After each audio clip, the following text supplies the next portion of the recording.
Hi, Hi. Hi, Sharda. How are you? I'm good. How are you? Good, good. So we'll wait for a couple of minutes for the attendees to join. So we have 13 attendees now. So Okay. we'll start exactly at 6:03. Okay, that's fine. Yeah.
Hey everybody. So let's get started. So we have Hariharan Murli Manohar here with us.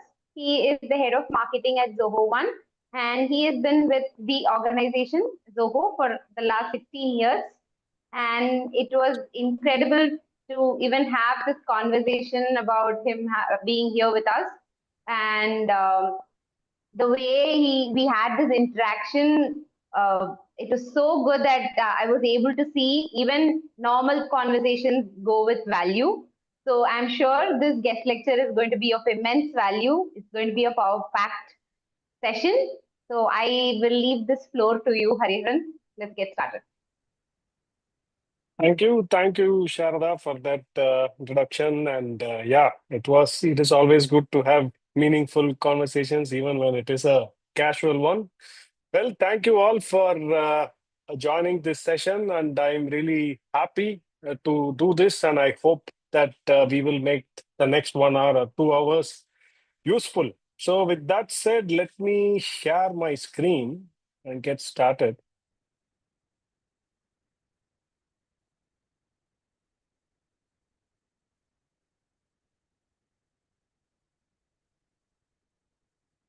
So, I sent a request. So, is my screen showing up?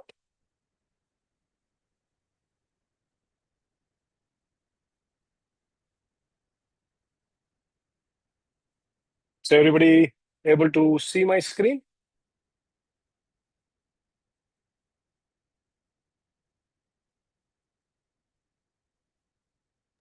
Not yet, actually. Not yet. Okay.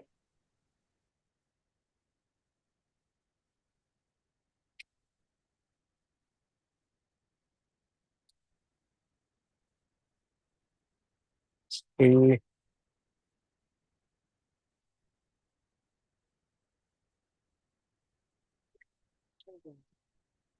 How about now? Yes, yes.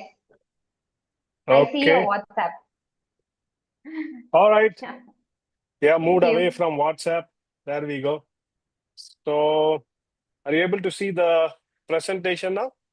Yes, yes, yes. It's Okay. fully visible. All right. So, hello everyone, and I am Hari, and I head the marketing for Zoho One at Zoho. And I will start off with a little bit of my personal branding. Now that this whole session is about brand story, so I thought I'll start off with a little bit of personal branding. So this is not AI transformation. This is transformation of I.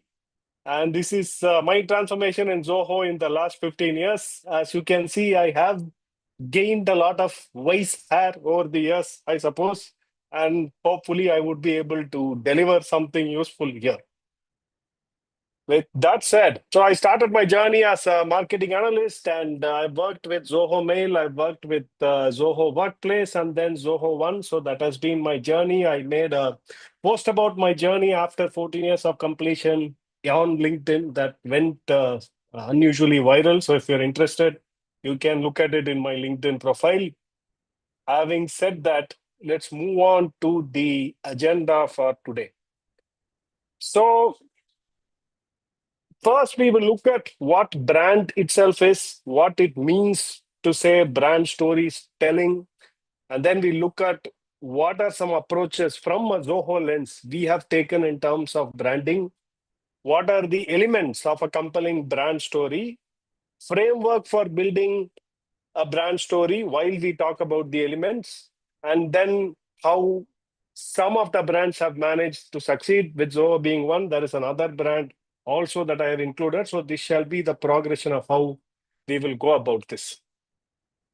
So with that said, let's start with the question. So what is a brand? So if the chat is open, can people quickly, some of you type in what you feel a brand is?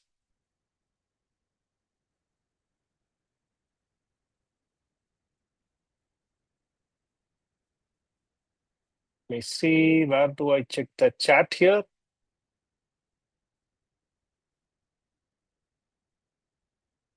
Okay. So students can either send us questions or as chats. So Okay. it should be available next to participants. Can you see a section called chat? Yeah, I do. Alt H. Yeah, Yeah. yeah. So Okay. I see hands raised, allowed to talk. I'm a little unfamiliar with Zoom as I'm used to Zoho meeting, but anyway. So do I allow people? I see some raised hands. Do I allow people to allow them to I type have in? allowed people to chat now. Okay.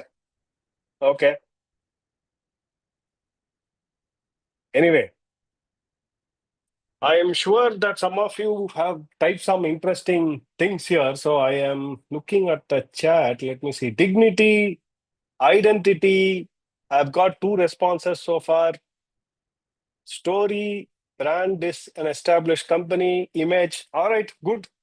Thank you. So some of you are already in line with what I was hoping to hear, and identity being the main one out of all of that. And the other answers are also in line, but thank you for the participation. So the easiest way to think about a brand or approach brand is to think of it as the personality of your business itself. If your business were a person, right?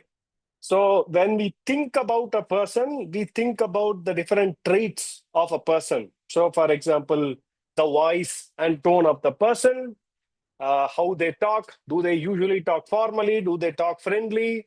What are their values and beliefs? Like when you see a person, what do they actually stand for? This guy is a very knowledgeable guy. This guy is funny, or this guy is somebody who believes in so and so. Then, of course, the visual identity of a person. So, how does he usually dress? How does he come? How does he present himself? So, all of that. And then, of course, the consistency of the person itself. So, what kind of a personality is this guy is? Does he behave in a consistent manner every time I meet him? So I can bank on him for certain things, or I can bank on her for certain other stuff. So all of these personality traits that apply for a person, when it comes to brand, it applies to the brand. So like individuals, your brand should have distinct personalities so that the people are able to relate to it as, wow, this is a brand that I know. This brand stands for so and so qualities and all of that. So that is the very simple way of looking at a brand, like as if it were a person with different personality traits. The business or the brand also has these personality traits. So now let's do another quick exercise. So what I'm going to do is show you some images with one click at a time, and I'd like you to be ready on chat to type whatever comes to your mind as a sentence or as a word when I put the image on the screen. Okay, so ready? There is the first image. Let's see what people think of. Okay, Captain Cool, cool, cricket, hardworking, a legend, Talaiva. All right, that's hitting the emotion right there. Talaiva, Mr. Hard himself, Chennai Super Kings. All right. So anyway, so these are some things that come to your mind when you see this image, right? So let me go to the next image. So this is a person, and these are the different reactions to this person. Now here, I mean, this is a very familiar example. So I know this is a cliched example, but still, let's see what people type in. iPhone, expensive, Steve Jobs, premium, smart. Okay. So what I notice here is something interesting. So some people, when they look at the Apple logo, they actually think of Steve Jobs, or not actually the phone. Some people think of the iPhone directly. And some people, some of you have said best quality, and some of you have said innovation. So to each of you, based on your personality traits, you identify the Apple brand in some way. So with that, let me get to the third one of this exercise. And I am very interested to see what people have to say for this third one. Okay.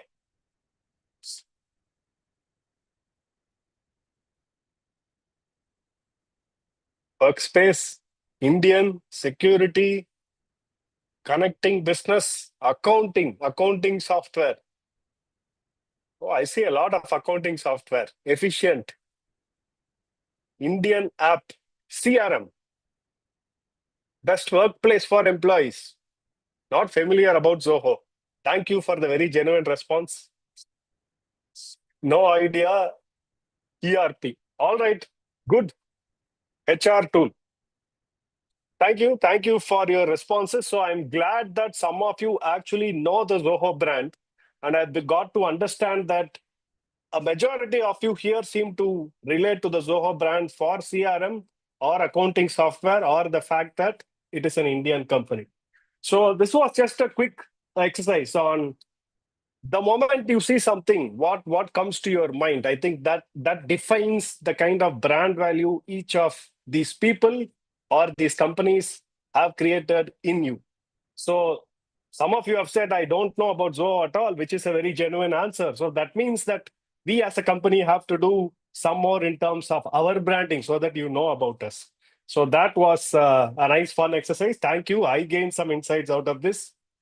And let's move on with the presentation topic itself. So good branding builds an emotional connection. So, for example, for MS Dhoni, we saw Talaiva.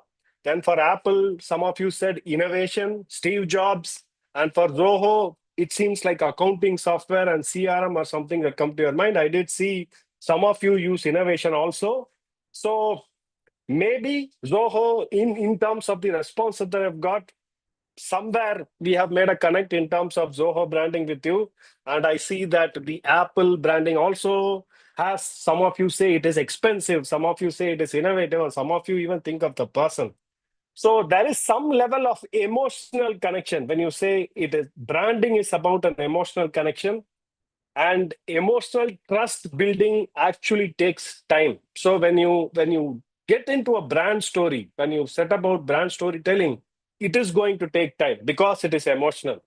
And it is almost similar to dating, right? So if you're dating or getting to know somebody in terms of a relationship, it is going to take time for you to actually emotionally connect with the person.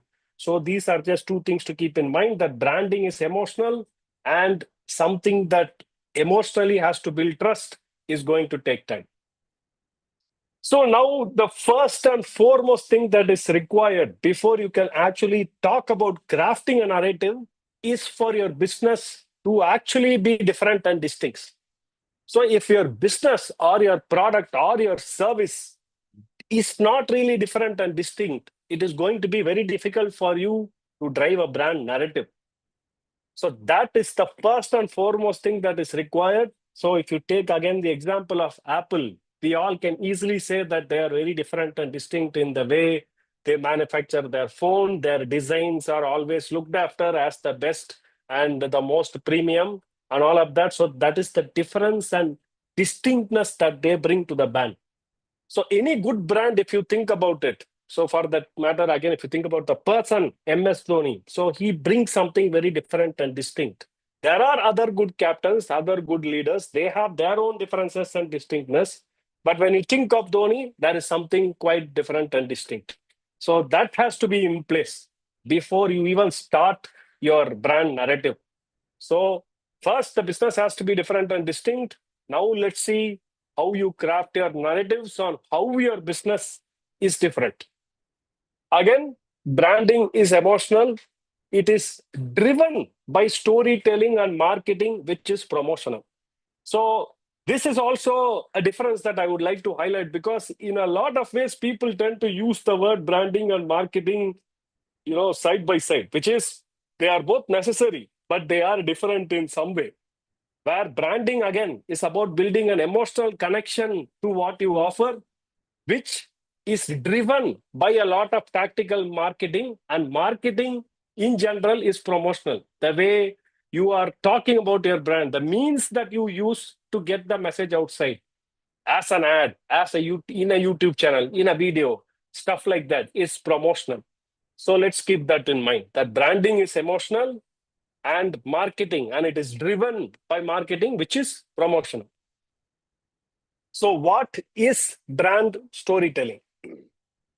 So when you think about storytelling, so the first thing that comes to mind is, so I need to write this web page, this copy, or writing in terms of storytelling itself. So, and it is not just a brand storytelling, it's not just about something that you write or a paragraph that you devise about your brand. So a brand storytelling encompasses a broad spectrum of activities.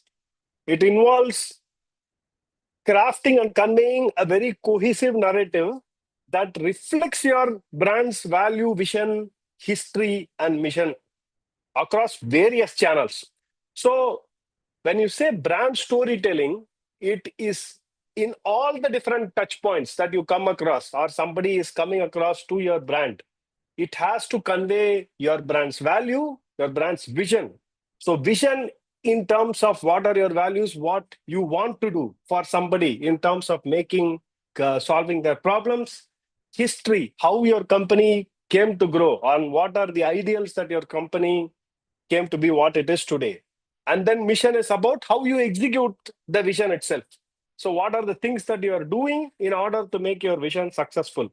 So this narrative of all of these qualities of your brand should be conveyed across multiple channels wherever there is a touch point. So it is not just about writing one long document about this is what our brand stands for, but it is actually about multiple things that you do, the way you do it, and all of those that go into brand storytelling. And the narrative strategy can be implemented through multiple tactics. So now we are getting into marketing. So we saw that branding is emotional and marketing, it is driven through marketing that is promotional. So let us look at some of the marketing tactics that we can use to push your brand story. So let's consider your brand is about building this really strong pillar, a really strong ceiling that you want to build about what your brand stands for. So it stands on all of these core pillars of marketing tactics. So there are many more pillars that you can think of, but I have thought about some of the core pillars that people use today. So for example, advertising campaigns, digital content, community engagement, experiential marketing, influencer collaboration. So each of these, I think, doesn't really require much of explanation. So when you say advertising campaigns, it can be if you have a lot of money, a lot of funding, you could do a lot of billboard ads, or if you are short on your budget, you could think of advertising simply on, say, digital media like YouTube and all of that, which is the digital content. Community engagement is just conducting some events or something like that somewhere where you get touch base with your customers or your prospects. Experiential marketing is something about how when you go to a store or when you go to a conference, there is an expo space and the way things are arranged there to provide you an experience about the software or about a product. And then, of course, influencer collaborations. Everyone knows that the power of influencers today. There are a lot of celebrity influencers. There are also a lot of small scale influencers with a small number of followers, but who might actually have a lot of impact for your product. So these are the main tactics that you can follow in order to drive your brand story. Now, why is a strong brand story necessary? Is it even necessary for me to build a brand? For example, a very simple example be coming from Zoho Mail. So Zoho Mail is when we made it a business email. One of the things that I used to drive was you have a business, so why don't you create a custom email for your business wherein you have an email ID that ends with your business name. Then people ask, like, why should I even do it? Like Gmail is good enough, so why do I need and to create an email ID that has my business name in it? Because you need to convey a story about your brand. You have to build a brand. But then they say, like, I don't see why I should build a brand. So then the question arises, why? What is a strong brand story? Why do you need it? Why do you need a strong brand story? Well, the very simple answer to it is because the market is far too crowded today. And now that AI is on the rise and they say that people without coding can sit at home with prompts and make products, you are having more and more competition that is out there. Now, if you have so much of competition and you have to stand out, it is going to be very difficult for you to compete simply by doing a lot of spray and pray marketing, and nobody really knows about you. And that is why it is necessary to form or build a brand story so that you are in the minds of people, and in the lot of crowd of people that are out there, for some reason you stand out. So that is why you need a strong brand story. Now, for example, if you take, like, Zoho is into a lot of different software, one of it being CRM. CRM is, of course, for the sales functional or sales division in a company. Now, if someone were to look for sales software, these are the number of options that they have actually to research. So this is a market map of all the different sales tools that are available today. And this market map itself is not fully encompassing. I think this is the top 120 sales tools that are available to businesses or something like that. And if you look at all these options, now how do you make a mark here? How do you stand out? Actually, there is Zoho in this crowd, and it is difficult to even identify the Zoho logo in this visual. So if it is difficult to identify the Zoho logo in this visual, imagine how mentally Zoho is going to be there in somebody's mind. So we need to form a good brand story so that we are automatically in somebody's mind when, say, they are looking for a sales software for their business. And if you haven't found where the Zoho logo is, there you go. There is this red circle that I have indicated Zoho CRM by in all of these different sales tools that are available. And the next point is, so the first thing is there is so many options out there and you need to have a good brand story. Now, the next reason is that people are exposed to multiple channels today. More than anything else, digital has flooded so much that even somebody like me who's not much into Instagram, I end up spending a lot of times looking at Instagram reels and I have to wait somewhere or something like that. I open Instagram and I just get lost in it. And while I'm going through these reels in different channels, I'm being continuously influenced about my opinions on some brand because somebody posted a bad review or somebody said it changed my life or whatever it is. There are so many different channels where it is influencing my perceptions about a brand. So what this entails is a brand should be in all of these different channels where people are interacting, conveying their consistent messaging about their values so that you are in their mind in some way or the other. So that is another thing, that people are exposed to multiple channels. Now, if you take like a B2B SaaS cycle, so B2C and B2B are different. In B2C, it is rather a very impulsive thing. So B2C marketing entails you see something, you are attracted to it, you buy. But in B2B, there are more number of people in the business who are involved in the decision making. So it is a longer term buying cycle, which means that your brand story has to be even stronger to last in their mind during the entire cycle. And this is like a traditional sales funnel where you convert strangers to visitors by attracting or reaching out to them, where when you attract, it is inbound. When you reach, it is outbound. So you acquire the strangers to become visitors, and then you convert the visitors into leads by engaging them. And usually, previously, they used to say that lead generation is a marketing thing. And after that is over, when the sales starts interacting with the leads, it is passed on to sales. But today, it is no longer the case. Actually, if you see this visual, marketing is not only involved in lead generation, but marketing is also involved in enabling the salespeople, in enabling the pre-sales people in terms of the kind of content we provide and all of that. And because marketing is involved across the entire cycle, this also means you have a branding opportunity across all of these different touch points when you are interacting with a prospect or a customer or anybody else. So here is another visual. So don't get confused by this entire visual. It is very simple. So on the right, you have a sales funnel again. So on the marketing side, how it is, and on the sales side, in relation to marketing, how it looks. And in your left, you have the different types of content that you provide to people while they go through this sales cycle.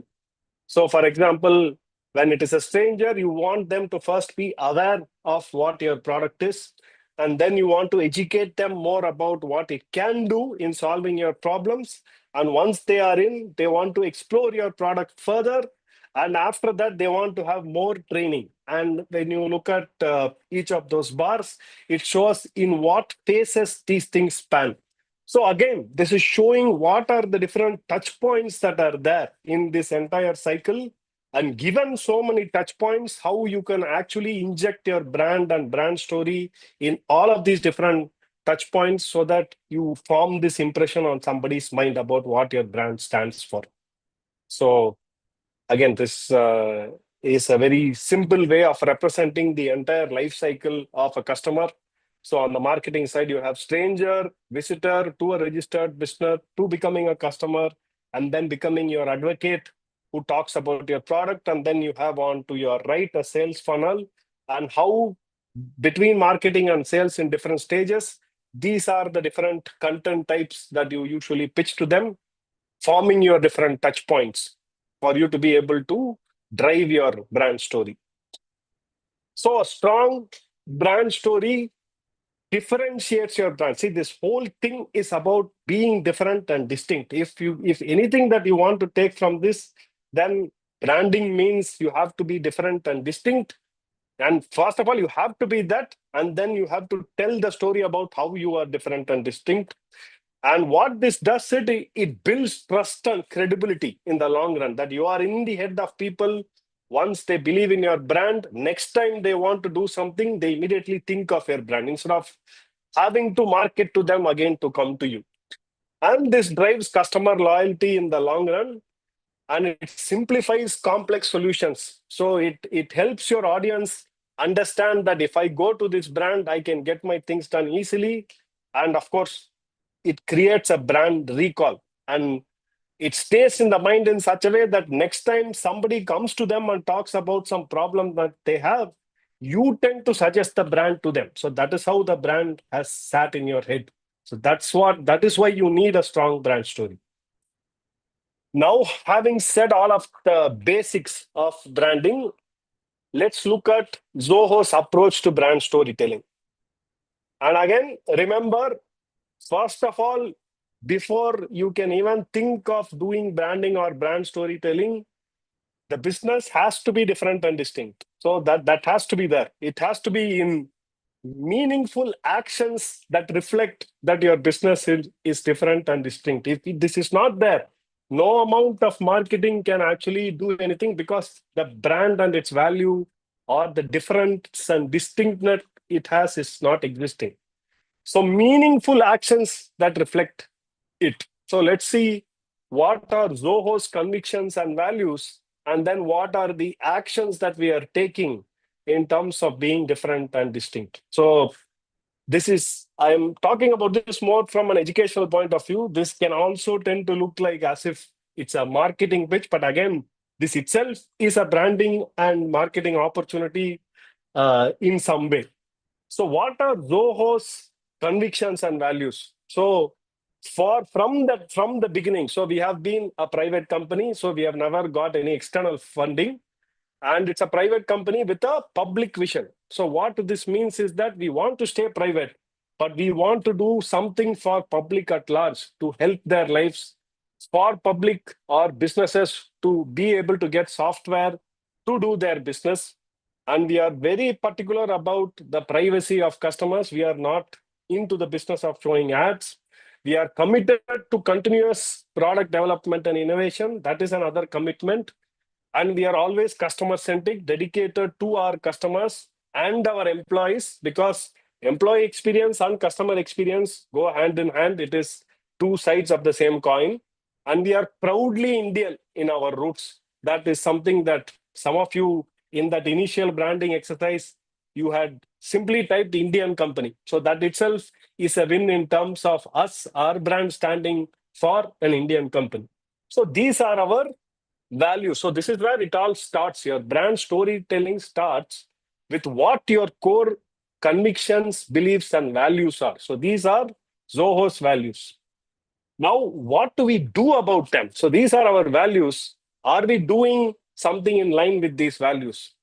So what is our goal? Is to simply make world-class products available for businesses of all sizes. It's as simple as that.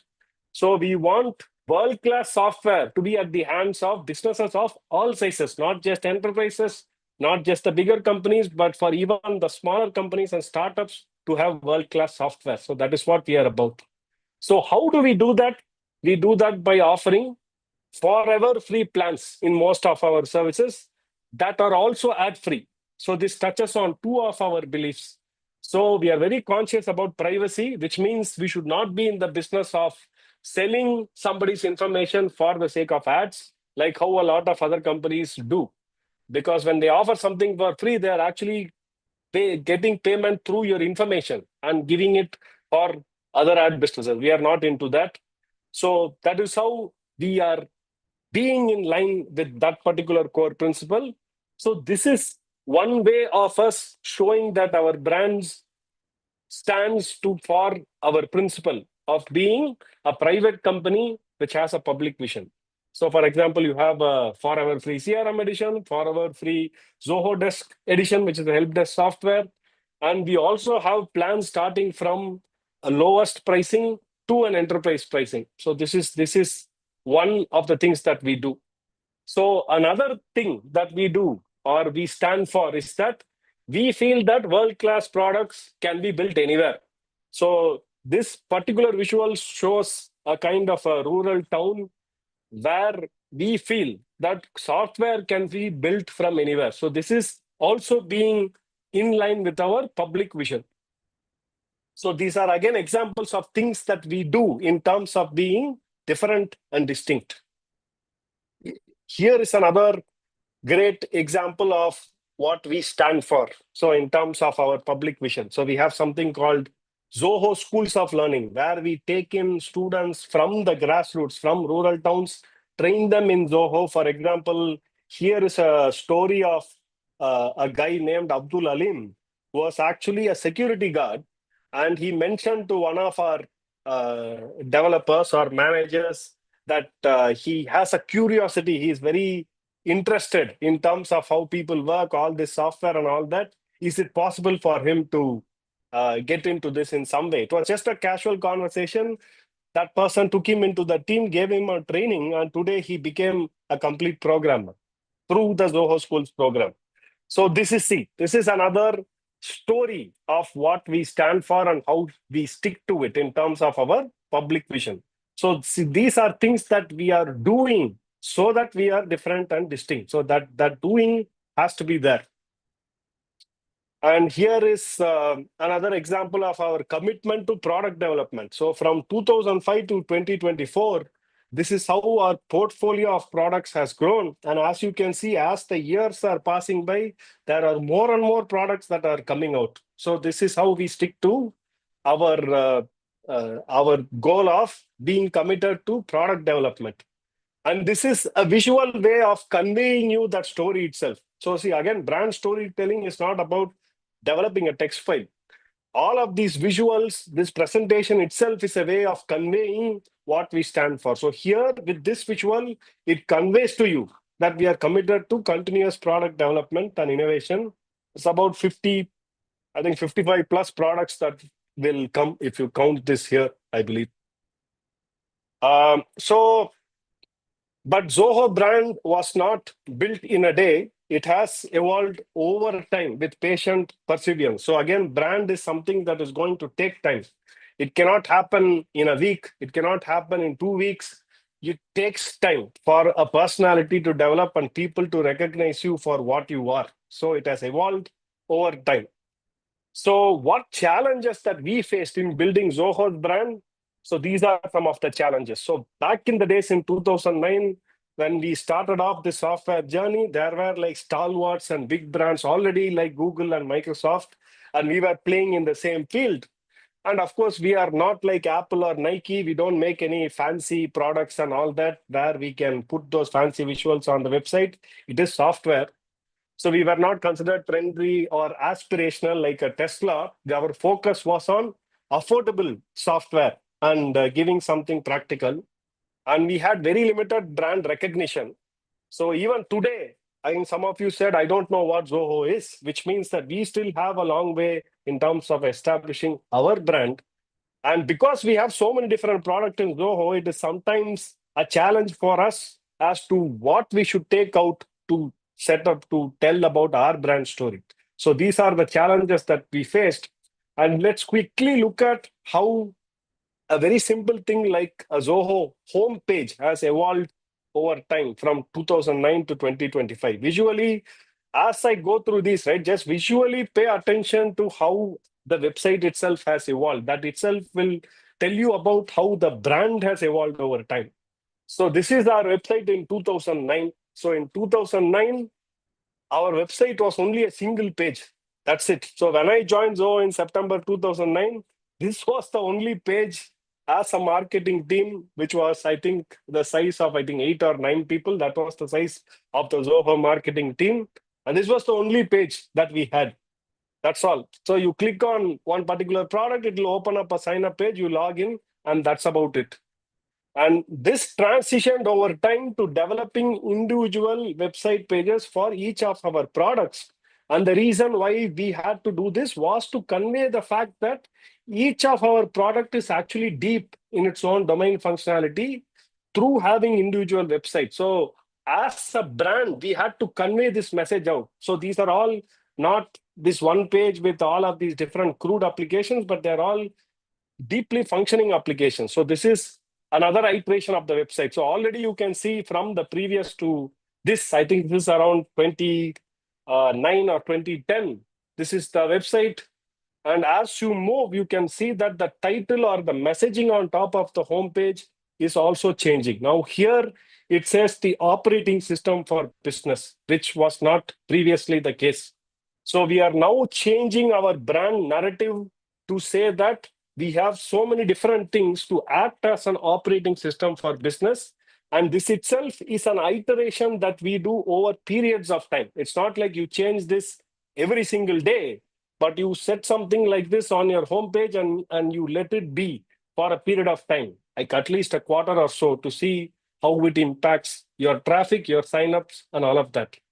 And now this is the messaging that we have stuck to in terms of Zoho's brand, top level brand message, that your life's work is powered by our life's work. So you have a work to do. You are doing a business that is your life, and we want to power that business with what we build as software. So that is the top level message. And this message, I think, was floated in 2016 or 2017.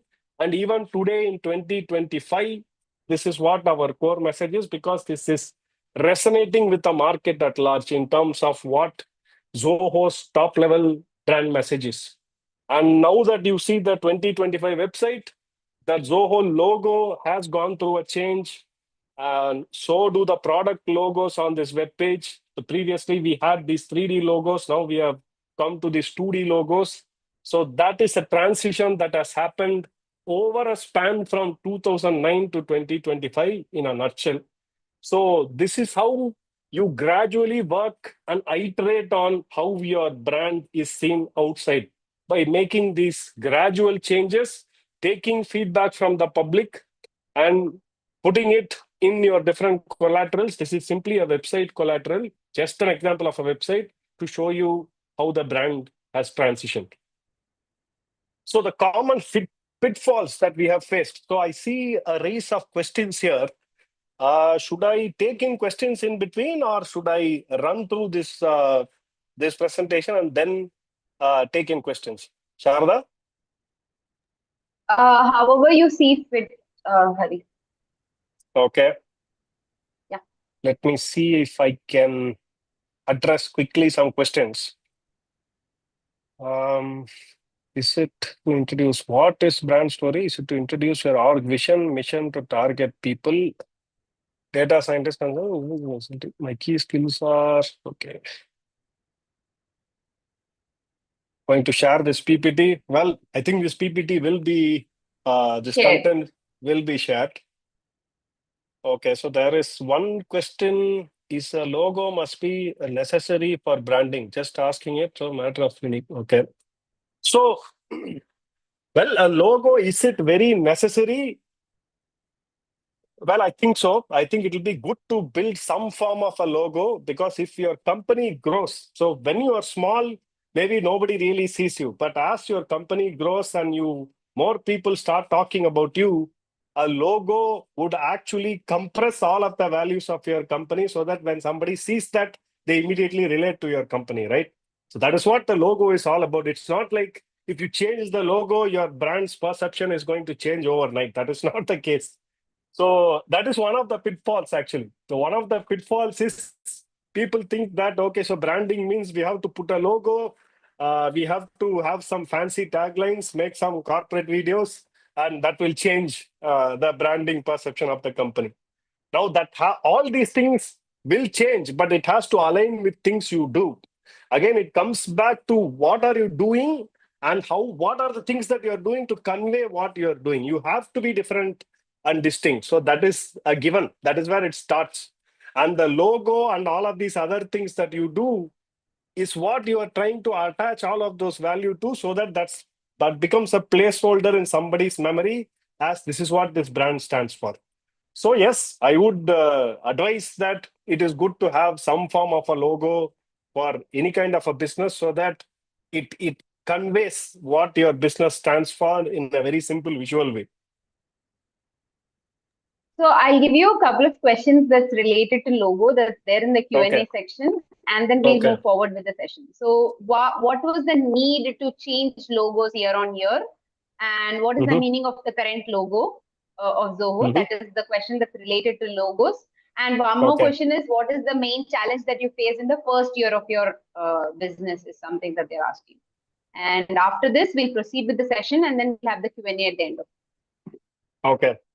So on the note of when does a logo change, right? So whenever there is a business level strategy that is going to go through a big transition, that is the time maybe when you have to consider also changing your logo, so that that logo change can be floated in the form of PR, in the form of ads, as your company is now also going to get into this, or your company is changing in this way, and so on and so forth. For example, so the Zoho logo. So why did the Zoho logo change? So one of the reasons why we moved from the solid blocks logo to what you see as the line logo here is to convey also some level of a branding business strategy that we had discussed internally. So a lot of people were saying that, see, Zoho products are good enough for mid-market and enterprise, but because of because of even the way your logo looks, people think that this is this kind of logo resembles very childlike sort of a visual. In fact, I think a lot of people used to say in our events that your Zoho logo is similar to Pogo logo. So Pogo is a child channel here, I think in Cartoon Channel or something in India. And they say that it so closely resembles Pogo that we think that this is also some very childlike brand.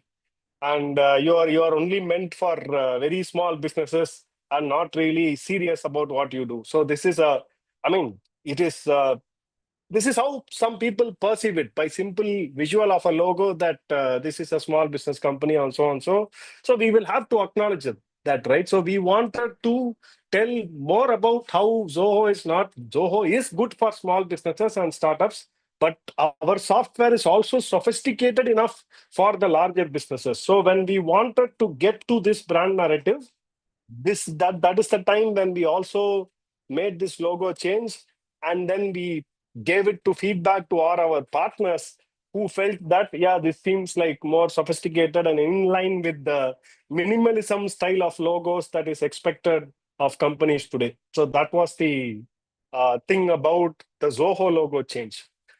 I think that addresses that question. And so that is where I think it's not necessary that you have to change the logo every time there is a business strategy change. It's up to the board members or the decision of the lead higher management that if at all we need a logo change. So for example, for a lot of car brands, they have had the same logo forever because they have already established that identity and they don't want to mess with it. But if you want to have a transformation in the identity of your company, send a new perception of what your brand stands for, then maybe at that time it is good to consider a logo change. So that's the thing about a logo. Getting back to the presentation itself, the pitfalls. So changing a logo tagline alone is not going to be enough. You have to act and do things inside your company that reflects this. So lack of a defined brand identity. So if you yourself don't know what your brand stands for, what its values are, then you are going to find it difficult to even convey it in the form of messages. So the first thing is for you to know what your brand identity is, what are your values are, and then neglecting the audience perspective. So sometimes what happens is the brand is so involved in what it stands for that it considers itself as the hero that is out to save the world, and your narrative forgets about the customer itself, and it's more about simply talking about your brand and what you do and all of that. So you miss out the audience perspective. So that is something also you should be careful about in terms of how you convey about your brand. It's better for your brand to convey itself as a guidance for the audience that is or the user that is the hero. So in our Zoho's case, the business owners that use Zoho software, they are the heroes. They are doing a lot of good stuff in their business. They are our heroes. And our software is there to guide them or help them through their journey. So we are not really the hero, but we are the guidance to them. So that is what we want to convey. But sometimes it can happen that the brand is so bloated in its ego that it forgets about the audience perspective. And then lack of employee engagement. So a lot of times the employees in the company itself are not very savvy about what our company stands for. And this can also come in the way of your brand narrative itself. If the employees in your company don't believe what your company stands for, it is going to be difficult for you to establish this same message in the market. So it is better that you convey to your employees internally. These are our brand guidelines. This is what our brand is about, so that the employees are empowered and proud about your brand identity. So here is an example in Zoho Mail. So it's a Zoho Mail example. I'm bringing it because I used to manage the marketing for Zoho Mail. So I started in 2010. I was put to manage the marketing for Zoho Mail, and we were just being announced as a business email software.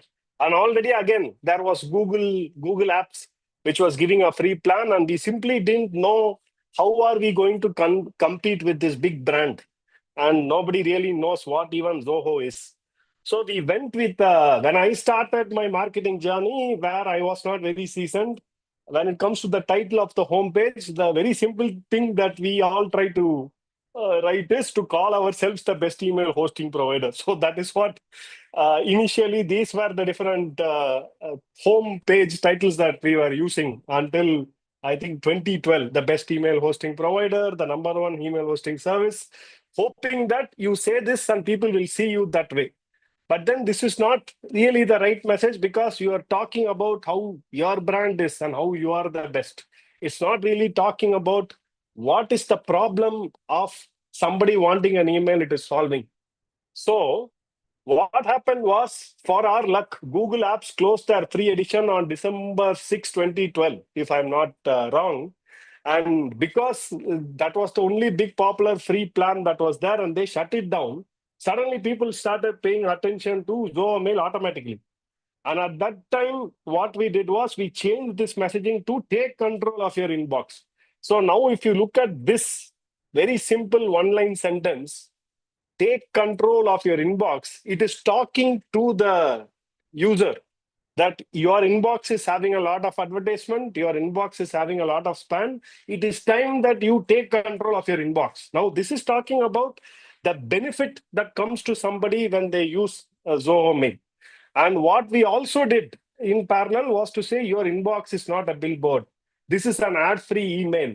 All of these messages we sent out because Google was facing a lot of flack for its ads model. And they shut down their free plan. So very simple. So we changed this to this top level messaging, take control of your inbox. Then we also parallelly ran ads that said your inbox is not a billboard and all of this. So this is more audience focused. And what this resulted in was a massive uptick in traffic and signups that even we did not expect. So the thing is, Google was out there for a long time and we didn't know how to compete with them, but we covered all our basics. We were listed and all of that, but nobody was paying attention. So we changed our top narrative for Zoho Mail and did certain things to attack Google and how they are in the ads model, saying your inbox is not a billboard and all of that. And this is the kind of trend that we saw all of a sudden in a span of 2 months. So this is something that also that gives a lot of confidence, right? So you might think that your brand is not known, what can I do and all of that. But you just keep grinding at it. You just keep working on the basics and then keep attention to what is happening outside in your competitor sphere. And when something is done by your competitor that might be favorable to you, you really have to go all out in making use of that situation so that your brand comes into the play. So this is something that happened in case of Zoho Mail. So the thing that drove Zoho Mail to become also a recognized email service is because Google Apps closed their free plan and because we did all of these different interesting campaigns at that time and changed our top narrative to take control of your inbox. So that really worked for us. So having seen that, so let's see what are the elements of a compelling brand story. So we have spoken so much about branding, storytelling, and all of that. So what are the compelling components? First of all, authenticity. So you will have to act based on what your values are. First of all, you should know your identity, your values. Then you have to be authentic in the way you do a lot of things so that it reflects that value. Consistency. You have to consistently act that way. So if you are one day you're going to be something, and in one channel your colors, your brand colors are green, and in another channel your brand colors are in blue, and things like that. Let's say that is your brand color, then that is going to send different signals, right? So you need to have consistency in the things that you do. You will have to have an emotional connection in engaging your audience by giving attention to them wherever, whatever touch point they come to you. You will have your people, the way your support interacts, the way your sales interacts, that should come out of them. It's not just about the messaging, but it should come out of the people, which will happen if you have conveyed your brand identity to your employees.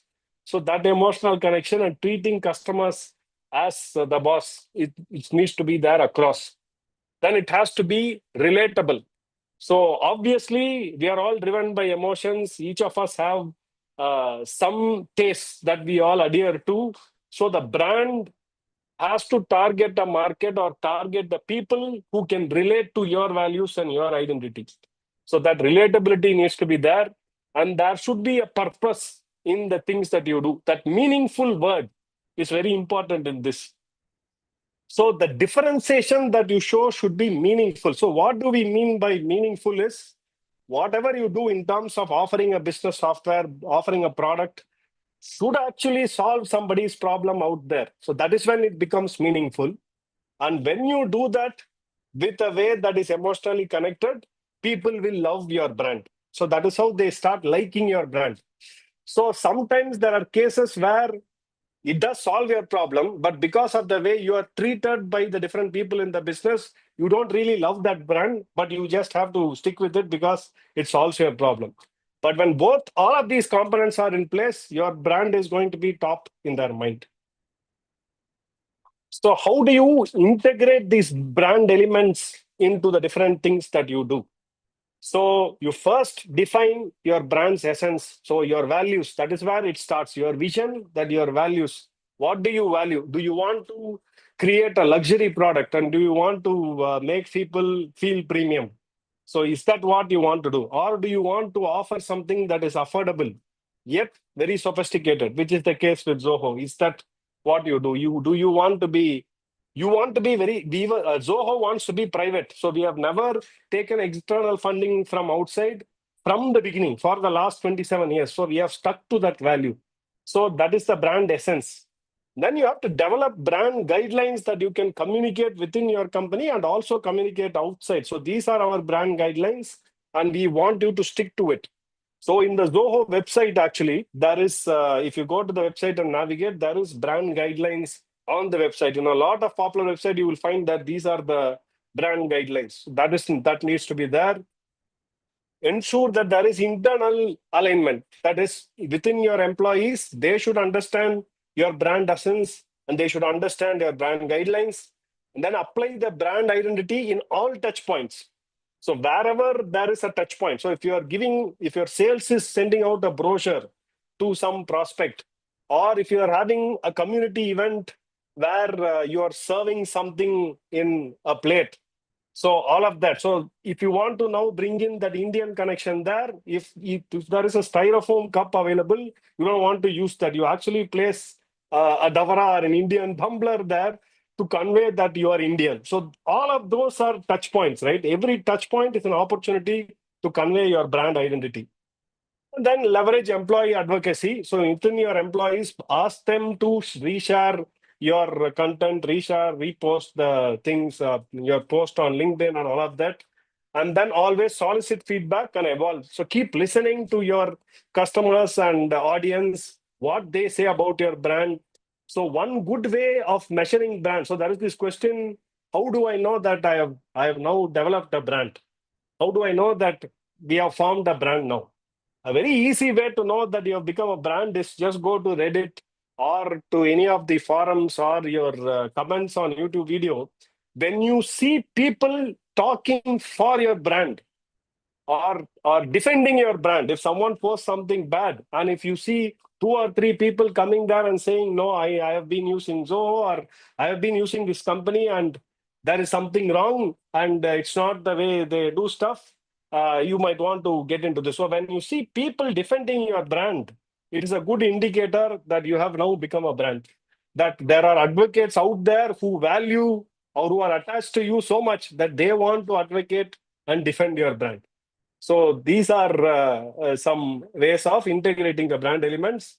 So let us look at some brand storytelling examples. Now we saw that what are the main pillars of how you narrate, get your brand narrative outside through these marketing tactics. So let's take some examples.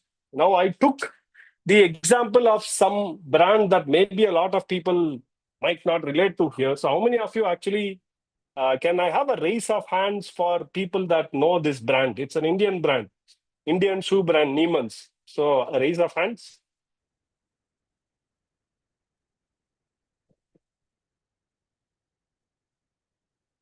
Okay.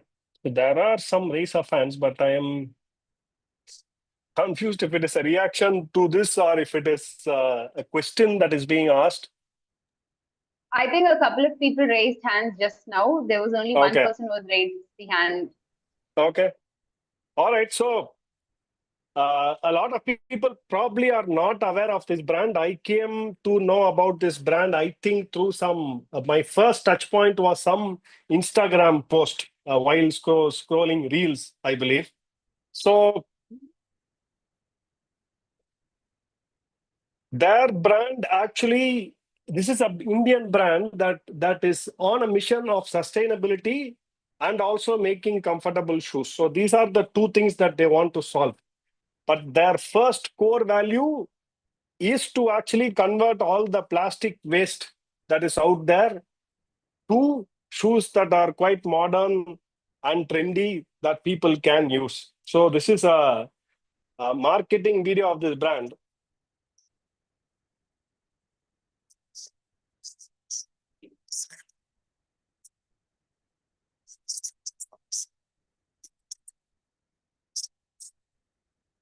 So this is a long video, so I don't want to go over the entire span of 6 minutes, but as you can see from the visuals of the first 1 minute itself, I personally have been a person who hates all these plastics that I see strewn on the road everywhere. And I wish that there was something done about this. Now, this is my personality. And because this story or the video that I ran into kind of connected, I started exploring their products and I purchased a shoe of theirs. And it is like really good quality and not very expensive also. So it kind of matched with my views of how I don't like seeing a lot of plastic. And this is a company that is taking all of this and converting it into something useful. So from that time on, I have kind of gotten attached to them, and I have been now spreading the word of mouth about this particular brand that, look, this is an Indian brand and they're doing something good.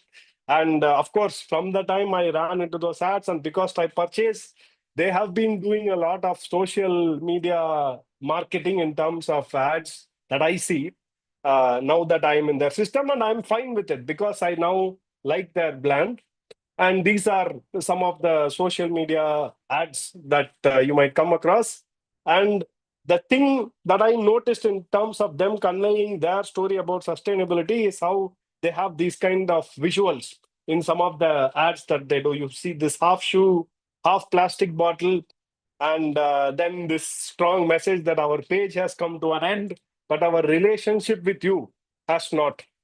So this is this simple message itself conveys that we are not just about selling these shoes.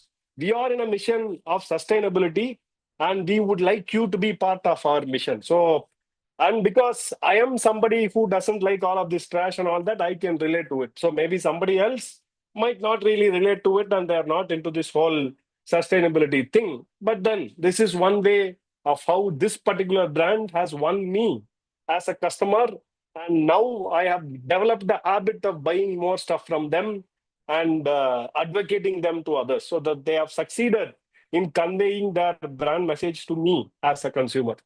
So this is just a consumer example. Now coming to Zoho brand storytelling itself.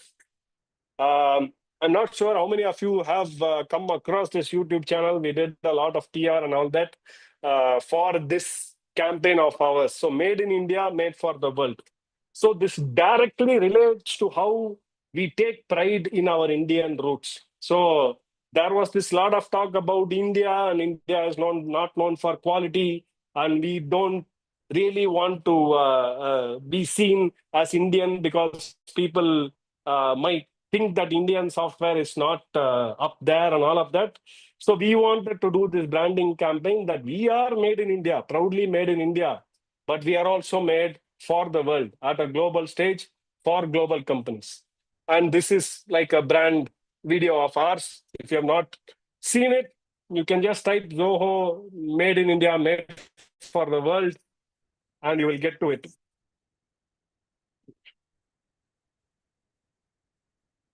So I'll just run through this ad again for the sake of time.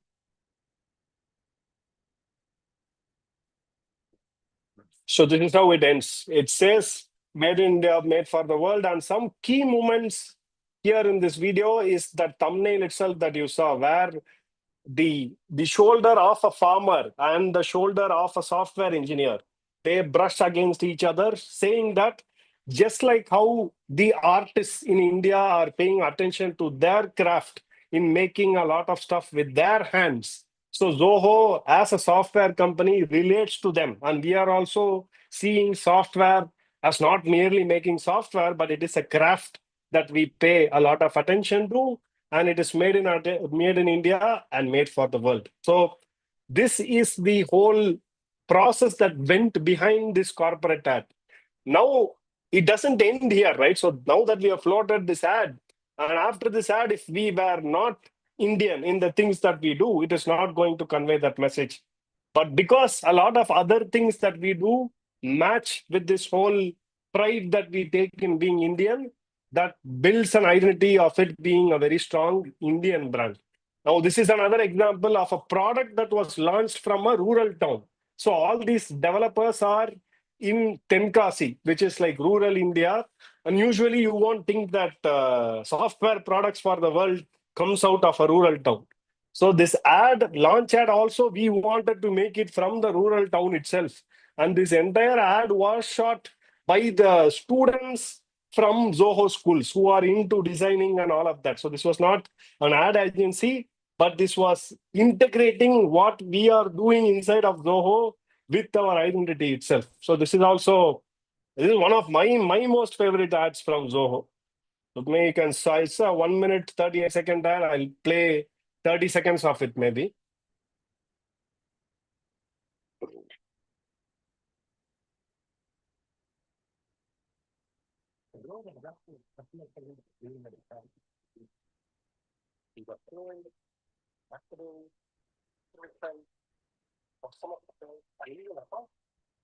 So this is all shot in Tenkasi itself with our CEO. He goes to this seller and then comes to the software company, all the people there, and then it ends with a very powerful line. Who said you need to be in Silicon Valley to build world-class products?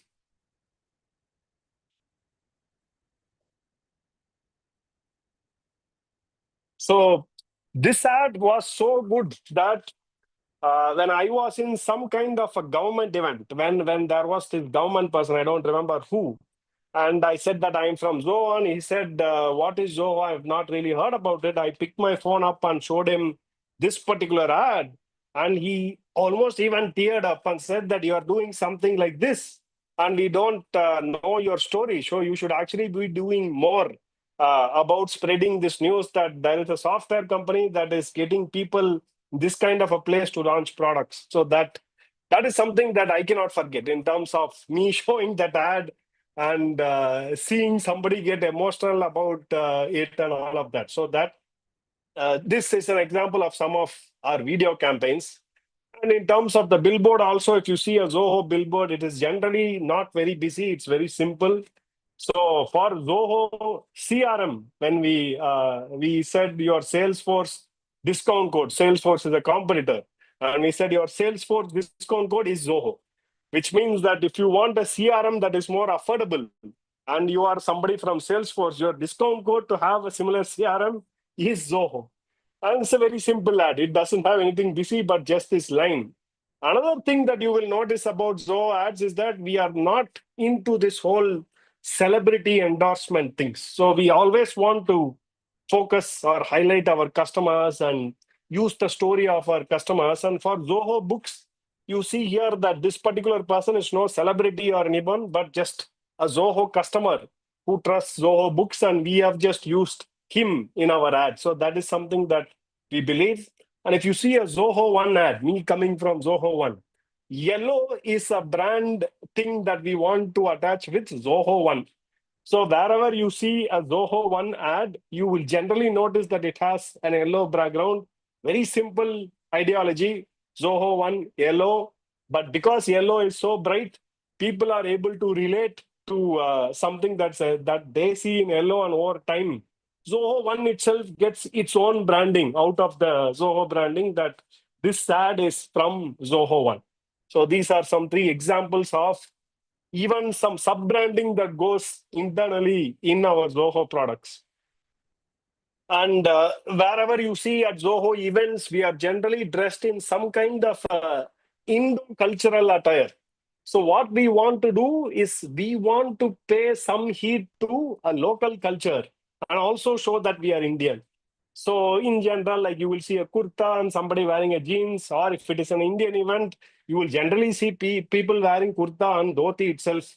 And even when I go to panel discussions and all that, I am very proud about wearing the kurta, and I'm very proud about sitting with people who are in suits on the stage, and I kind of stand out being the person who is proudly wearing the kurta. And I've even had people come and tell me that this makes us very happy that somebody is not shy about wearing this Indian kurta and sitting in a panel when others are all in suits, in their suits.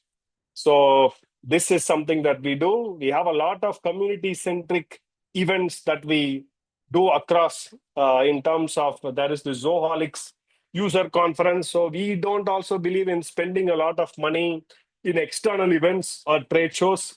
So we run this Zoholics events, call in our customers annually. These events are done across the globe. And the Zoholics design itself will have an Indo-cultural nature to it. You will have Indian style designs in terms of the logo and all that, but will also acknowledge that local culture where we are conducting the event. And we have workshops, and here is again a Zoho One workshop. Like I said, Zoho One is yellow. So you see this banner in yellow for Zoho One. And we also have Zoho Community, where the people from Zoho, we make them meet at a place, and then we get feedback from them. And even some of our product managers are directly available there to interact with the customers at these events. So we are not like this is a manager, he won't come here, or this person is very hard to catch. So even at Zoholics events, you can simply walk across Sridhar Vembu or Mani Vembu. They will just say hi and they will start talking to you. And it's not like they are always cordoned off as the CEO or somebody. It's kind of a very flat and for the customers kind of a culture.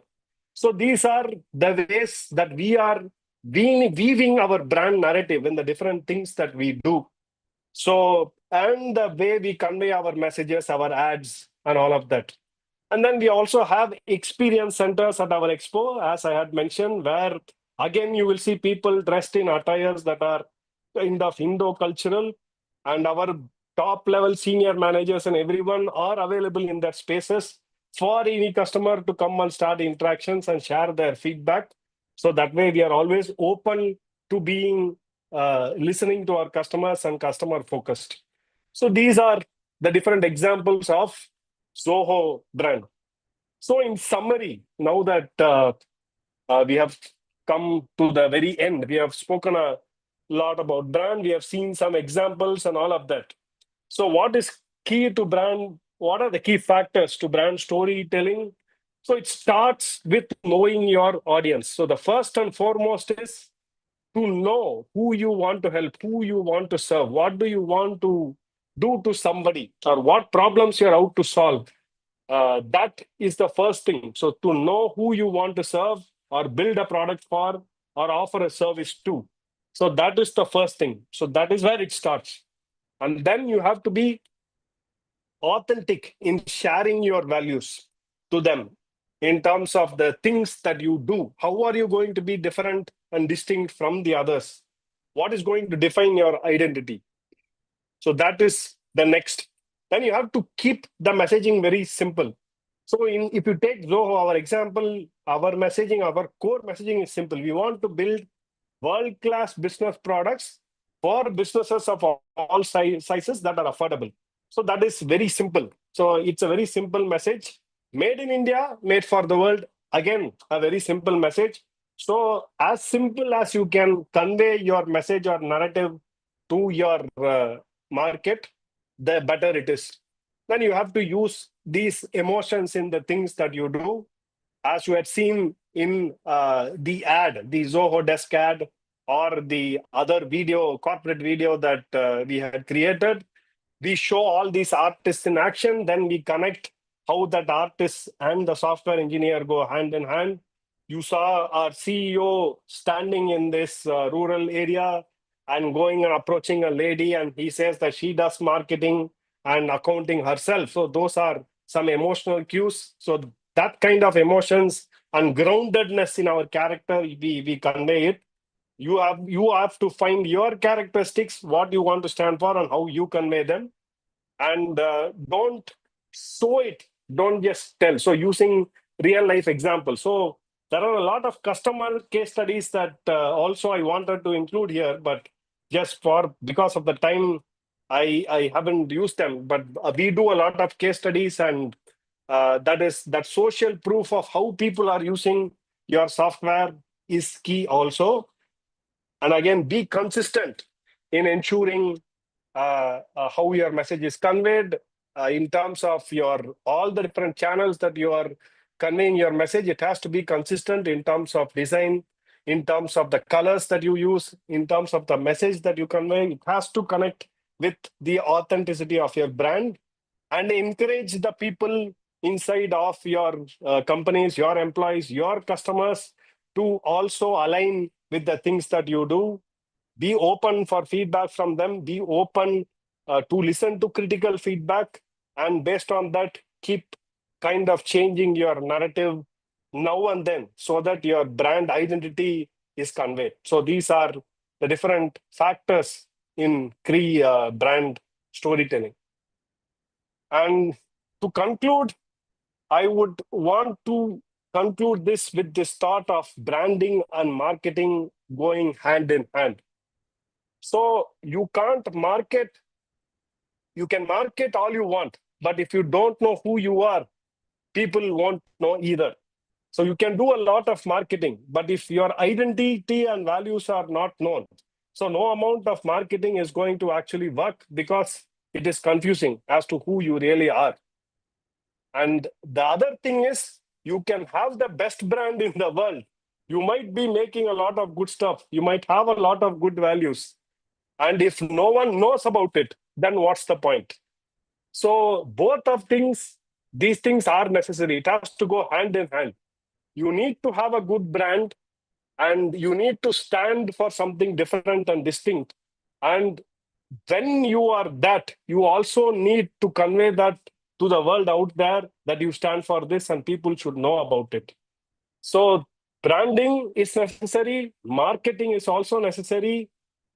Both of them are necessary and go hand in hand. And it is important to identify the difference between branding and marketing. Branding is emotional, it is long term, it is going to take time for you to build a brand. Marketing is all about tactics that you can use, paying attention to what is happening with your competitors, running smart campaigns so that your brand story is building and being conveyed to the world out there. So both of them are required, both of them have their own purposes, and they go hand in hand. So that with that thought, I would like to close this, and I hope that people have related to what it takes to build a good brand story. Now I'm thank you and open for questions.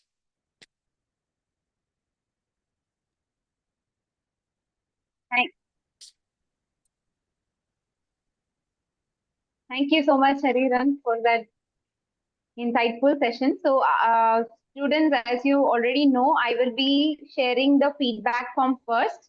And after you fill the feedback form, we will go ahead with question answers. Yes? Okay.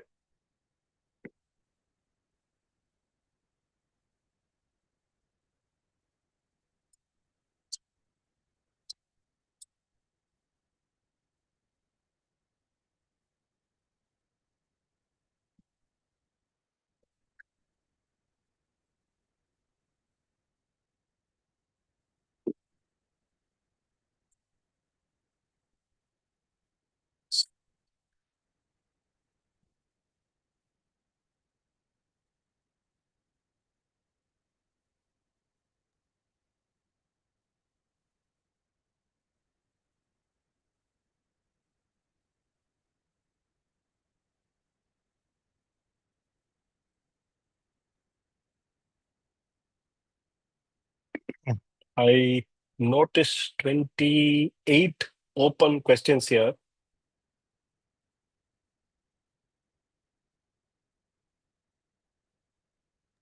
Yeah, so please fill the feedback form as soon as possible so that we can go ahead with question answers. We have another 30 minutes, 35 minutes left. So, uh, Hari, you can take up as many questions as you can, and then after that, we'll wrap the session.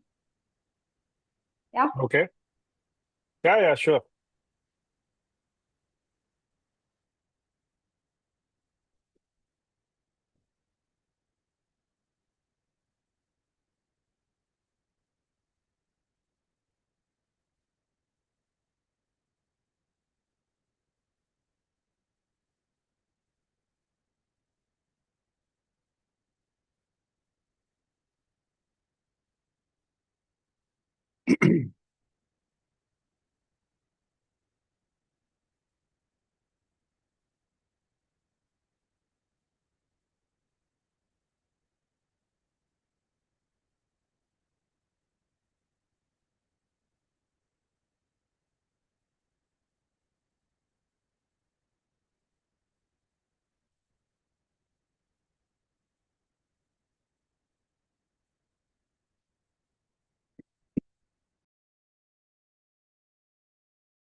So I will start with some questions. So the first question is, what is Zoho? Is it a short form? What is Zoho? Is it a short form? Okay, so the story behind Zoho itself. So I joined Zoho in 2009, right? So Zoho was came into being. I think the Zoho brand, the name came into being in 2005. And the story that I heard about what Zoho is back in those times, this concept of small office, home office was very popular, wherein the PC was getting into the homes and people were just starting to use Microsoft Office and all of that, and that everyone needs to have a computer in the home. And small offices can be set from the home itself. During that time is when the first Zoho product, which was Zoho Writer, was the first product that was pushed from Zoho itself. And at that time, Sridhar and the people for co-founders back then, they wanted to go with this small office, home office concept. And when they were looking for domains, if they have something Soho, they found that there was Zoho. So they said, why don't we just get this domain? It seems like a very cool name. And instead of SOHO, let's book a domain that is ZOHO and spin it off as a brand. So that is how Zoho was born. The fact that a very unrelatable name, similar to Google, and built a story around it, says a lot about brand story building itself. So the next question would be, what was the important marketing strategy that helped take off sales on a service business like Zoho? Sorry for my son. Oh, the important marketing strategy. Okay. So what has worked very well for us in terms of marketing itself is following a freemium model. So as I had mentioned, we are a private company with a public vision, right? By meaning public vision, we want people of all types to be able to use high-level software, like world-class software. And the way we give a taste for all of our software is by having a freemium plan on our website. More than anything else, just having a freemium model helped us a lot in terms of getting a lot of signups and people wanting to use our software. And the challenge that we had was to convey that we have all of these different software and we do have a freemium model. So that is where originally in the beginning, when I joined marketing, we used to do a lot of Google AdWords in terms of ad-free CRM or ad-free mail and all of that. And for Zoho Mail in particular, after it was launched as a custom email service, we introduced a referral program for Zoho Mail. So we have different applications, right? So different applications in Zoho have their own product marketing team. So for example, Zoho CRM has its own product marketing team. They have their own marketing strategies. And if you take Zoho Mail, there is a product marketing team. It has its own market strategies. So each of these applications cater to one particular domain. Like Zoho CRM is for sales, Zoho Mail is for email, Zoho Desk is for help desk. And all of those product marketing teams, they identify what can be a good marketing strategy to get people for them. But overall, the way Zoho gained a lot of traction is simply because we had this freemium model where we had a free plan that is not only free, but it is also completely ad-free. So that ad-free nature of Zoho from the beginning has been very attractive to a lot of people, because otherwise when you sign up for something that is ad-free outside, you will mostly be fully flooded with ads. Like you want to sign up for something ad-free, they will not let you use much of their features. And the moment you start to go use some feature, they will start showing you ads saying that you have to buy and all that. But if you look at the free plans that Zoho has across all of our applications, it will be quite functional for like a business or anybody to use and get a taste for how the software works. So that is one of our, I think that worked best for a software company to have a free plan and to market the availability of that free plan by word of mouth, by referral program, affiliate marketing, and all of that.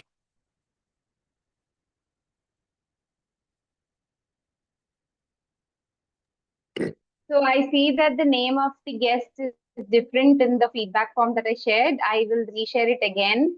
Okay. So the next question would be, um,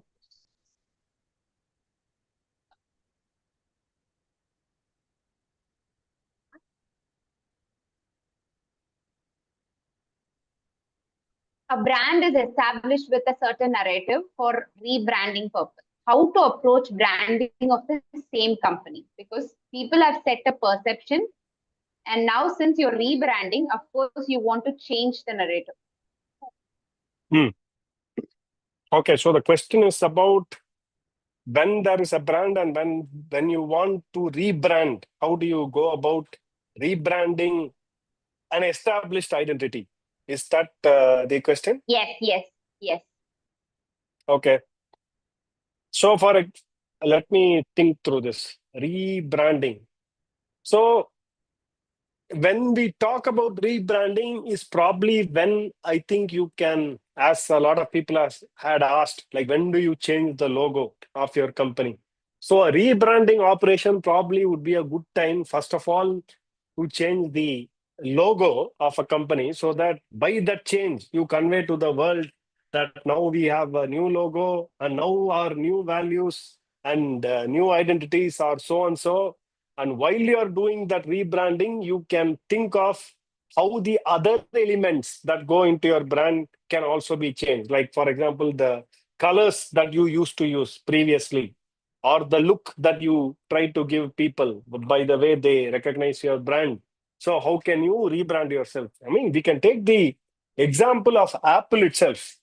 So Apple, if you are aware, I'm sure a lot of people are aware of the story of Apple. So Steve Jobs originally was in Apple, then he was sent away by the board. Then he came back to Apple. So when he came back to Apple, Apple was in a very, very bad shape. Actually, they had went astray. Nobody really knew what really Apple stood for and all that. Which is when Apple came up with its very famous Think Different campaign. So I'm sure a lot of people or budding marketers would have seen that Think Different campaign. And there is also YouTube videos of Steve Jobs conveying to all the people in his company what they want to convey by this whole Think Different campaign. And that was a campaign which didn't really talk about what Apple is going to make or what they are making and all of that. It simply said, we want to think different. So by this think different, what we want to convey to people at large is that Apple will be a company that always think differently. It is going to make things that are innovative. And the very smart thing that they did in terms of conveying their think different strategy was to use this campaign where they said, if geniuses like Einstein, all the geniuses that you think of, if those geniuses were alive today, then they would use Apple product, because people who want to change the world think differently, and these are the people that will use Apple. So that was the whole messaging of that Think Different campaign. So that were, if you saw those campaign billboards from that time, it did not have an Apple iPhone and said Apple or anything like that. It will have Albert Einstein's image and it would say Think Different, which means if Albert Einstein was alive and he wanted to use something in his life, given that he's a genius and given that he's done game-changing things in research, then he would use an Apple product.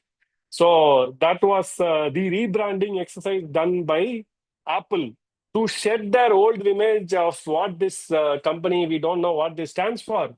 To here we have a company that is here to think different, and it is going to come up with innovative new products. And they followed that branding campaign with the launch of the iPod. Of course, you have to follow whatever you do then. Once you say something and you claim something out there, it has to be followed up with actions.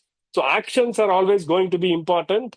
And that is how they went about their rebranding. So this is how somebody can go about their rebranding, to think about a narrative and a powerful way to convey that narrative out there that their brand is now changing for the good. And these are our new values. And please look forward to hearing or hearing more from us or look forward to what we are going to do.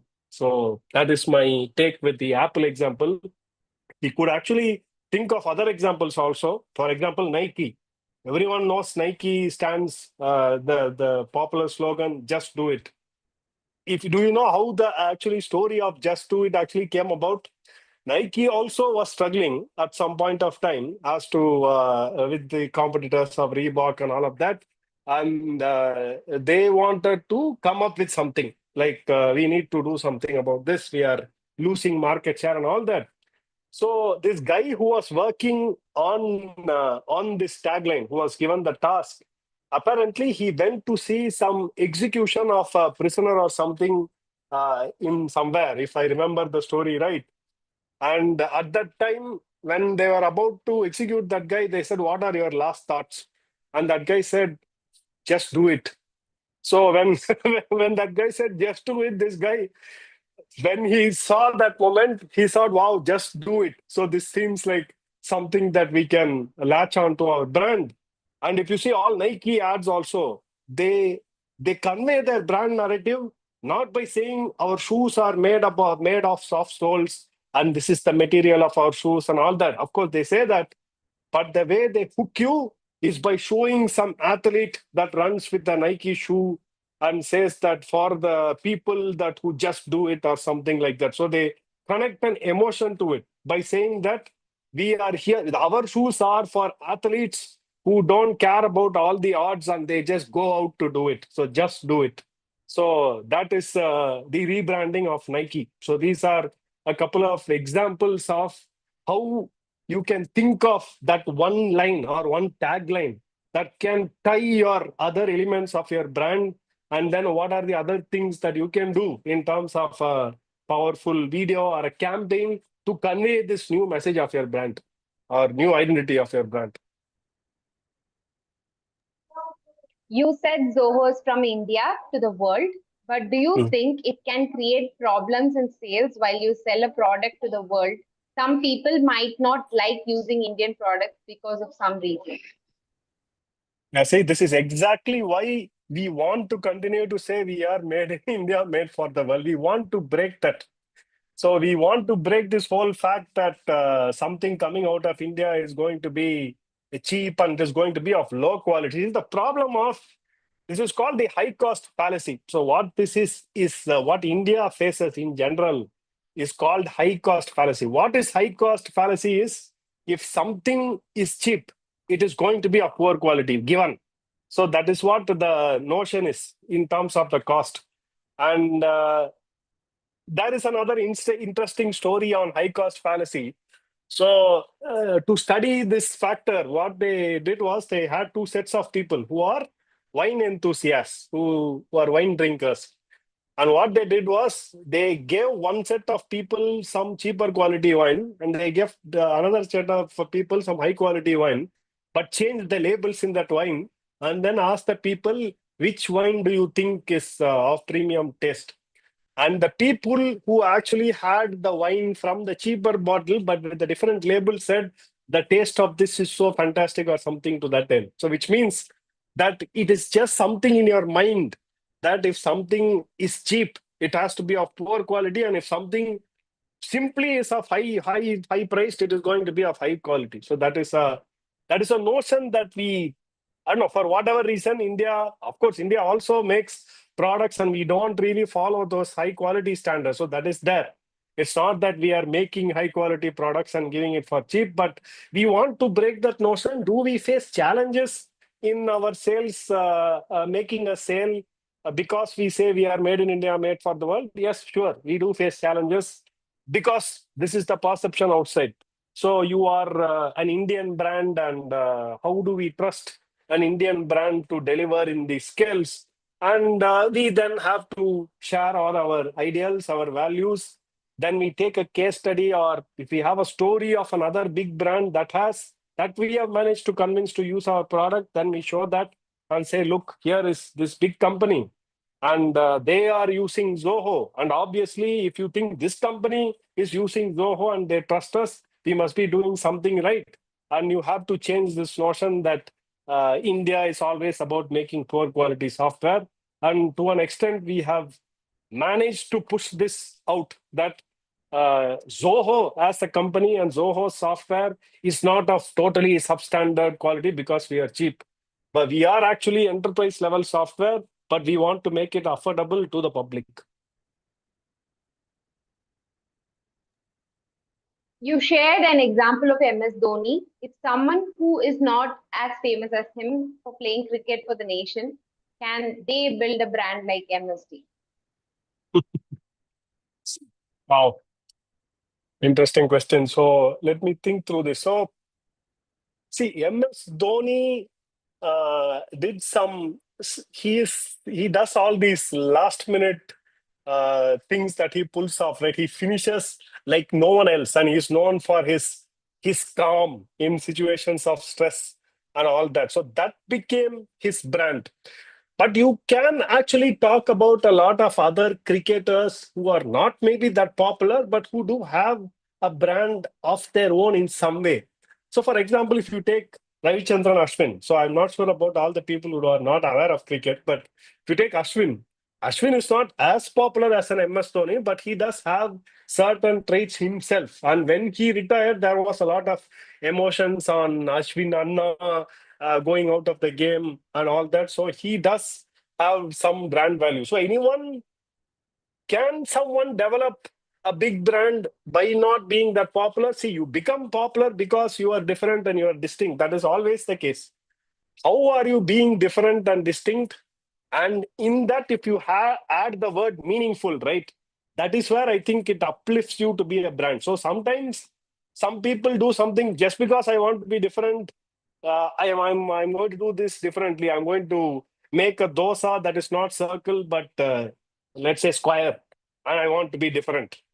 But that doesn't make any sense because end of the day, the shape doesn't really matter. It has to have some meaning to change the shape. Or maybe you have to make it in such a way that that shape adds some meaning to you in terms of going and having a dosa. So to be meaningfully different and distinct is the key to actually building or developing a brand. So you have to think about how can I show am I different and distinct? In what way am I different and distinct? And how can I make it meaningful so that others can see it? So that is how maybe you can build a brand that becomes popular, and then you are automatically seen by all. It will not be fair if I don't share a couple of compliments that have been added as part of questions. Very inspiring story. And somebody named Sujit has apparently met you in Bangalore in 2019. Okay. And we also have a lot of people saying it was a great session. Yeah, so I will go ahead with the next question. So this question is about you are already starting to compete with Google. What are your plans to be better and bigger brand than Google? Like, do you ever feel to evolve or emerge as a world leader? Absolutely. So you can see that all the things that we do are in line for us to make a mark that India can also build software and build products that compete with the likes of Google and Microsoft. In fact, I think that narrative has already started coming up in a lot of public forums and posts in terms of our advocates saying that instead of Google and Microsoft, you should be considering Zoho. So sometimes it is specific to certain products, sometimes it is about the brand Zoho itself, but there are talks happening. And as we speak, so we are not only looking at software itself, so we look at ourselves as a technology company. So there is a difference between saying we are a software company and a technology company. So we consider ourselves a technology company. So we are also investing not only in software, but our CEO, I think, has invested in drones. He has invested in making modems. He is now changed his role as from a CEO to a chief scientist because he wants to focus on AI and catching up with the whole AI trend that is happening out there. So we are always looking to expand. And if you simply pay a visit to our Zoho campus in Guduvanjeri, you will know what we are about, because even our campus, in the way of we build, we are not like the typical glass building kind of a software company. You will see that our architecture itself is ours of all that glassy building, and the only glass building that is there in our current campus was there when we bought it. So we cannot do anything about it. So it still remains there, that conical building. But otherwise, everything that we do, we want to be different, and we are bold about being different. That we are Indian. We are not going to be shy about being Indian, and we value the other cultures also, because that is also an Indian trait, right? So Indians are known to be very warm people wherever you go in general. That you are embracing of different cultures. That comes from the fact that India itself is a country with different languages and whatnot from state to state. So it's our bread and butter to easily mingle with others and find a way to mingle with the others. So those are some things Indian that the world probably doesn't see much, and we want them to see that. So that way, we try to blend in our Indian values, also embrace a culture of a place that we are conducting an event at. So if you look at, for example, I recently went for conducting Zoho One sessions in Zoholic's Vietnam and Thailand. And if you look at all the marketing collaterals and ads and all, so we would look at what is there in Vietnam, what they value there.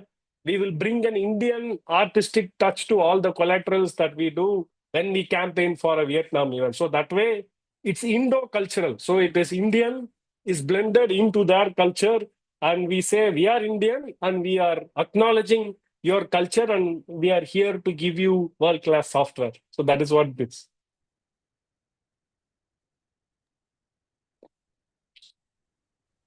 Okay, so a lot of people have asked about using Zoho products for sales and other things. And there's one question that says, can we have a session on Zoho products training itself? So we'll Okay. have a, like, if you have any training that they can attend as part of Zoho's offerings, they can definitely look into it.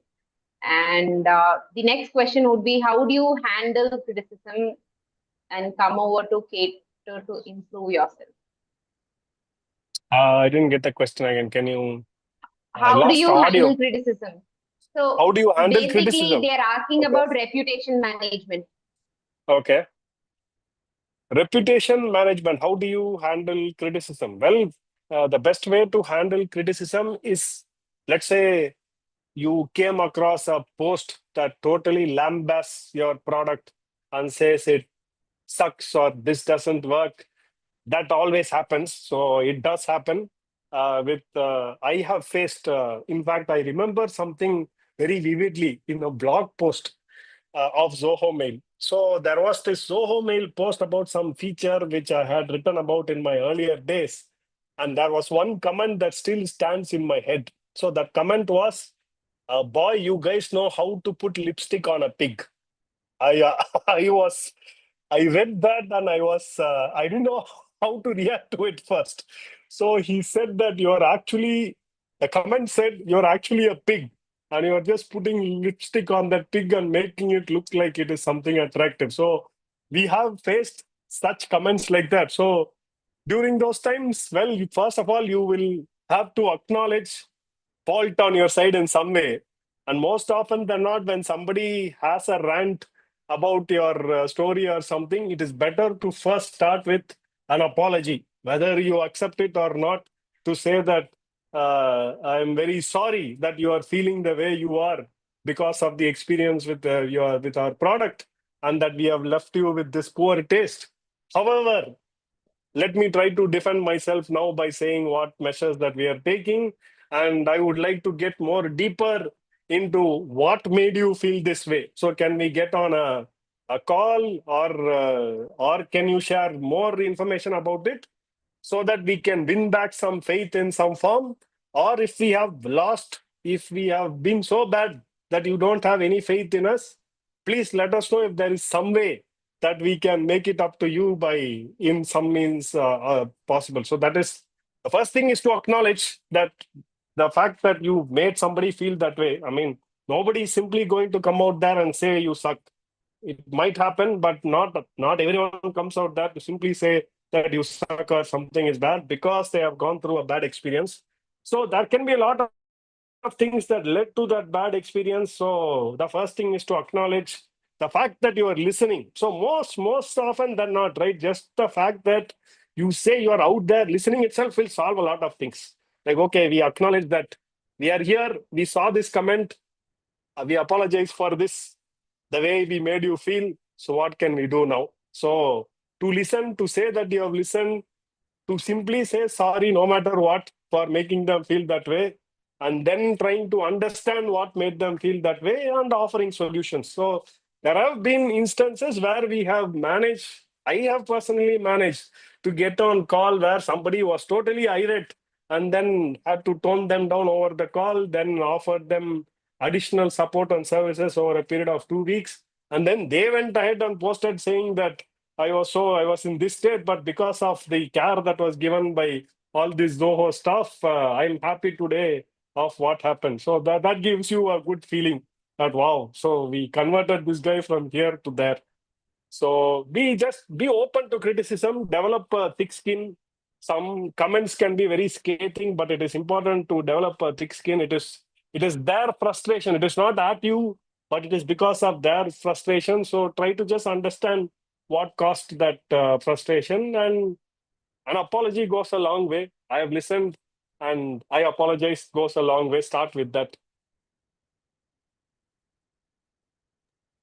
So a lot of people are asking, when is Zoho bringing its own LLM? What is the AI plans that you have? Okay. So you might have come across a PR that we did a couple of months back or so. So currently what we are doing, the first thing is we are in the process of building our own LLM that is in the works.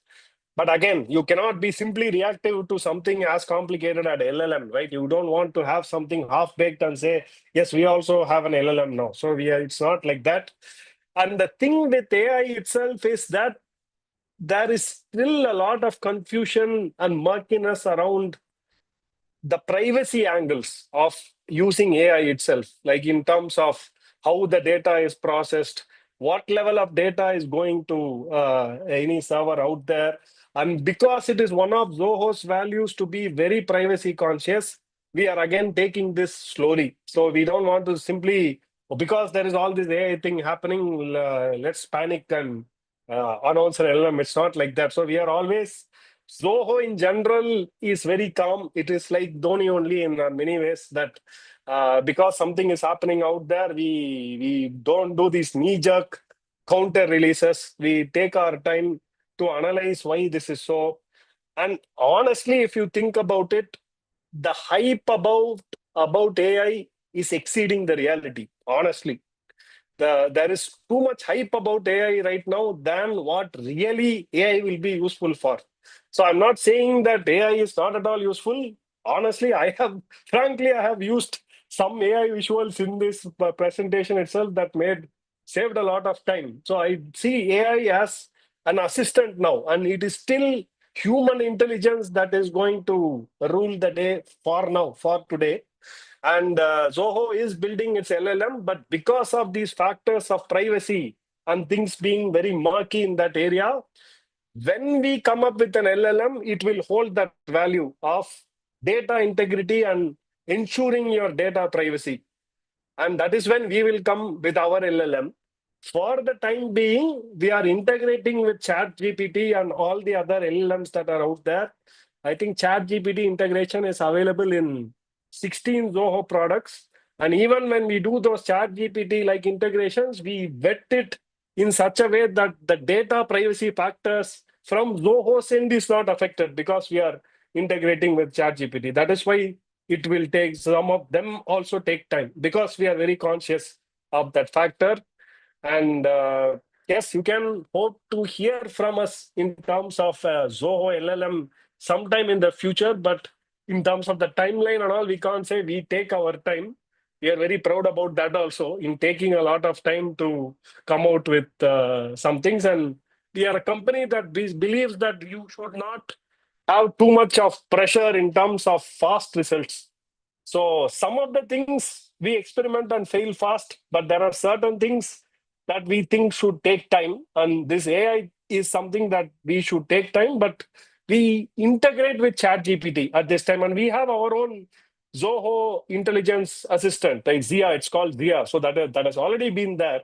So Zia has been there, and Zia is what is also developing these LLM skills. And we will soon probably be announcing this agentic AI building platform, which we did a PR about, but it is still not yet open to public. But to build agents by using integrations is in the works, and that you can hear about it in the next few months, maybe 3 or 4 months. So agentic AI, I think, can be quite useful in terms of having these AI agents that can reduce a lot of tedious jobs. See, that's where personally we feel AI should be used. A lot of tedious things that humans do, like populating a sheet or looking at some data somewhere and doing data entry, all those kind of tedious jobs that don't involve a human level connection or intelligence, that I think can be done by AI. And for that, we can build AI agents in place. And that is what is in the works as our next plan. LLM is in the works, but because we want to ensure the data integrity and privacy, we are taking our own sweet time to build our LLM so that it adheres to our standards.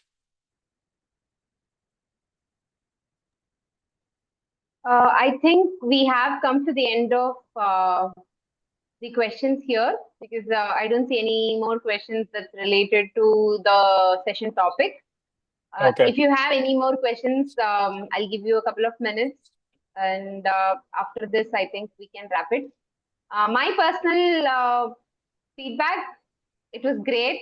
Definitely wonderful to get to know a lot of things. We, even in our brand story building sessions, we teach about how Apple came up with the Think Different campaign. Okay. I remember it because I was the content, and it was it was definitely a campaign that shifted a lot of things for Apple itself. And the fact that you have to follow it up with a product that resonates with the campaign was another learning that I had today. So thank you so much for that. Yeah. Okay. So that's it. I think there are no questions. So we can call it a wrap. So thank you so much.